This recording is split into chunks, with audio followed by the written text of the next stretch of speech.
Assalamualaikum mga kapwa ko OFW dyan sa Middle East, sa mga kababayan ko dyan, sa mga kapwa ko OFW, yung Kinside. Bago po natin panoorin ang sinabi na kabangagan ni Claire Castro na wala daw krisis sa gasolina, pero sinabi naman ni ah, Marcos Jr. na may krisis sa gasolina. Isa mo na dyan subscribe at isa mo na dyan like sa aking channel.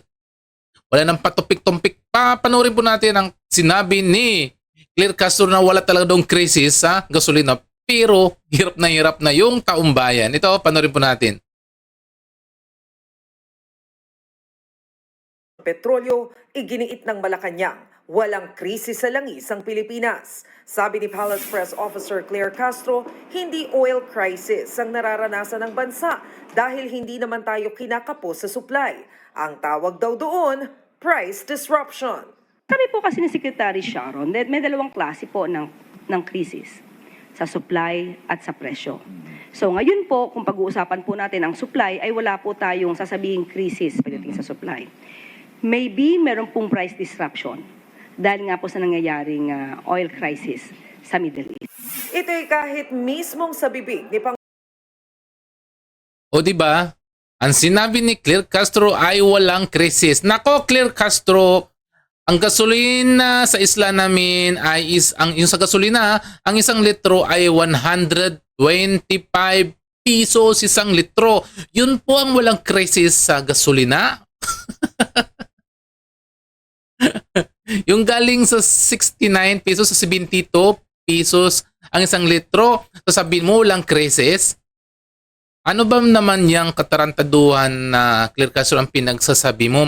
Pinipilit mong pinagtatakpan po ang palasyo, pero sa totoo lang hindi naman magkaparehas ang inyong mga litanya kayong dalawa ni Marcos Jr. Ito ang sinabi ni Marcos Jr., mayroong krisis. Dapat pakinggan mo rin Claire Castro ang sinasabi ng Marcos administration, hindi yung gagakwalan sarili mong litanya.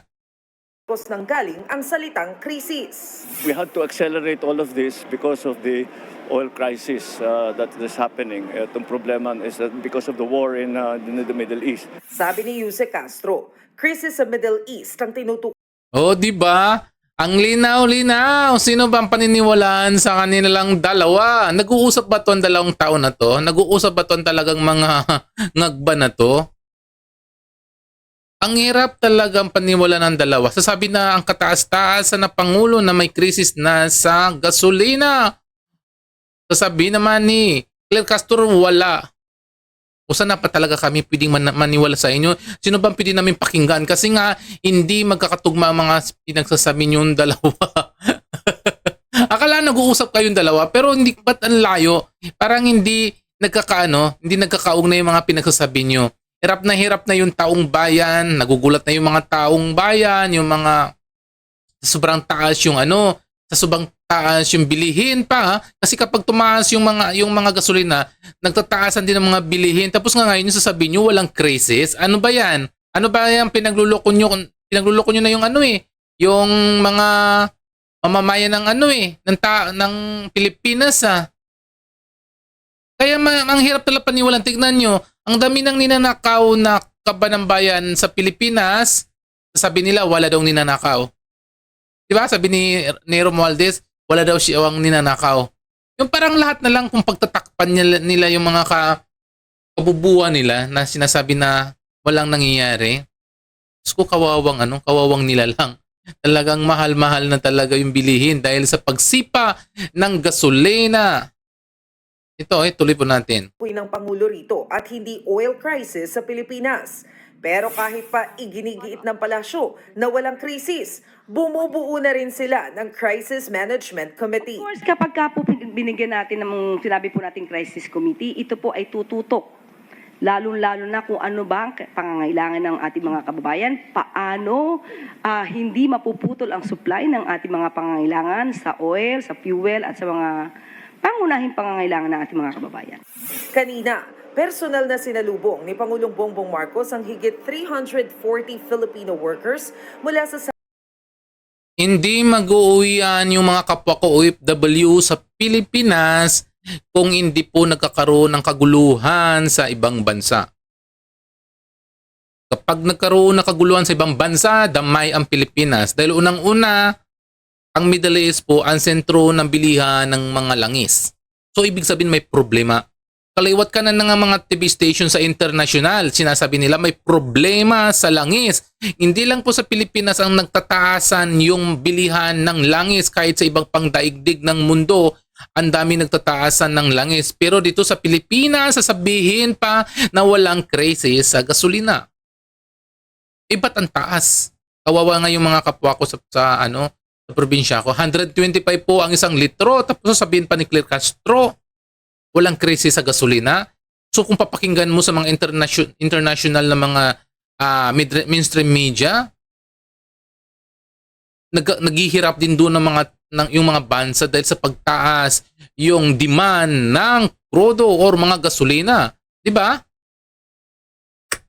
Hirap. Saudi Arabia, Kuwait, Bahrain at Qatar na nakabalik na sa Pilipinas kaninang umaga sa kayang ika-4 na chartered flight na gamit sa repatriation. Kabilang dito si Alicia na sinalubong ng yakap ng kanyang pamilya mula Pampanga. Nung nandun po ako sa Qatar, yun nga po, nung may nagaganap na pagsabog po doon, may time Alam niyo mga kababayan ko, kung ang mga tao dito sa Middle East pa lang pag-uusapan natin kapag ang mga OFW na galing sa Middle East ay mag-uwian na sa Pilipinas, grabing hirap sila. Kasi unang-una, anong trabaho ba ang pwedeng gawin ng mga kapwa ko OFW? Di ba una, wala. Tapos pinipilit pa ng administrasyon na walang epekto yung pagtaas ng langis sa pandaigdigan. Yung lupit, no? Lahat na lang pagtatakpan ni Claire Castro. po na nawawalan na pong pag-asa, baka hindi na po kami makauwi. Si Merlin naman, tila nabunutan ng tinik nang makaalis sa Kuwait. Po, hindi po ako makatulog po talaga dahil po pag matulog po ako, ang lakas po ng pasabog. Talaga totoo po yan. Kaya Totoo naman talaga yan Kapag may mga kaguluhan talaga, lalong-lalo pa yung mga bansang Qatar, bansang Bahrain, yan po ay maliliit na bansa. Parang kasing laki lang yata yan ng Metro Manila yan Sakop mo na yan ng mga Marikina. Ganyan lang kalaki yung mga Bahrain, sobrang liit yan Kaya kung mayroong may sumabog doon sa kanilang mga gilid-gilid ng bansa na yan, apektado po yung mga lalong-lalo pa yung mga OFW.